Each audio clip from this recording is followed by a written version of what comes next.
इस्लाम से पहले के जमाने में दो भाई यात्रा पर निकले और सड़क के किनारे एक पेड़ की छाया में सांस लेने के लिए रुके। पेड़ के नीचे एक पत्थर था।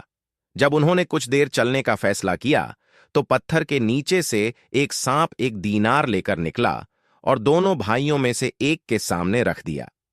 दीनार मिलने के बाद दोनों भाई एक दूसरे से कहने लगे, क्या यहां कोई खजाना गड़ा है?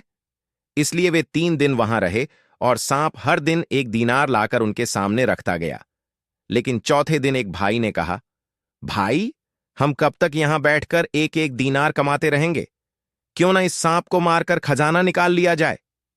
लेकिन दूसरे भाई ने उसे मना किया और कहा, अगर इसके नीचे खजाना नहीं मिला तो हमारी सारी मेहनत बेकार हो जाएगी। लेकिन उसने उसकी बात नहीं सुनी और कुल्हाड़ी लेकर सांप का इंतजार करने बैठ गया। जैसे ही सांप ने अपना सिर पत्थर से बाहर निकाला, उसने कुल्हाड़ी से उस पर वार किया, लेकिन हमला पूरी तरह सफल नहीं हुआ और सांप सिर्फ घायल हुआ, मरा नहीं। सांप ने जल्दी से पलटकर हमला किया और कुल्हाड़ी से हमला करने वाले को काटकर मार डाला, फिर वापस पत्थर में घुस गया। दूसरे भाई ने अपने मृत भाई को दफना दिया और वहीं रहा।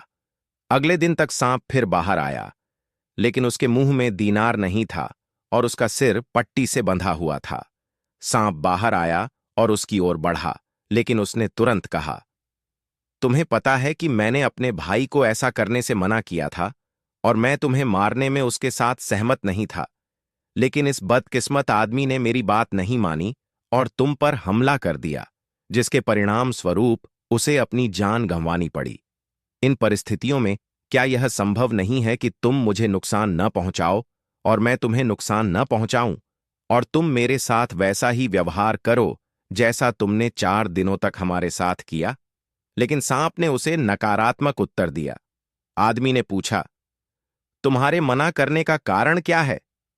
सांप ने जवाब दिया, इनकार करने का कारण यह है कि मैं अच्छी तरह जानता हूं कि तुम्हारा हृदय मेरे प्रति कभी शुद्ध नहीं होगा, क्योंकि मैंने तुम्हारे भाई को मार डाला है और तुम अपनी आंखों से उसकी कब्र देख रहे हो। और मेरा हृदय भी तुम्हारे प्रति शुद्ध नहीं हो सकता, क्योंकि मेरे सिर पर यह घाव मुझे हमेशा उस आघात की याद दिलाता रहेगा जो मुझे तुम्हारे भाई के हाथों सहना पड़ा था। तब सांप, जो मूल रूप से एक जिन्न था, ने प्रतिभाशाली जदी की यह कविता पढ़ी, और भी बहुत कुछ अनुवाद। और मैंने अपने सहयोगी के साथ कोई अच्छा व्यवहार नहीं देखा, हालांकि मेरी संपत्ति उसका पालन पोषण कर रही थी और उसकी शक्ल सूरत से वाकिफ थी।